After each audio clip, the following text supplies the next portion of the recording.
ये जनाब ट्राउट जो कल पकड़ी थी नकीबुल्लाह खान साहब की कोशिशों से अभी नाश्ते में हमने इसको फ्राई करते हैं।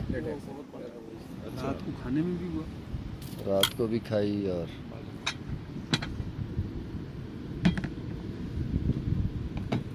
हर जगह पीछे मंजूर हमारे यासीन वैली में नाश्ता करके आए।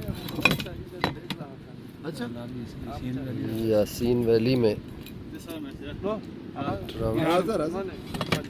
अंडा भी आणो है आज। ये पीछे वो मेरे अंडा फ्राई किया हुआ जरा करो ना, वो लाओ ना, मैं तो नहीं खाता। क्या अगला बंदोबस्त नहीं मेरा। तो अगला क्या प्रोग्राम अशकोमन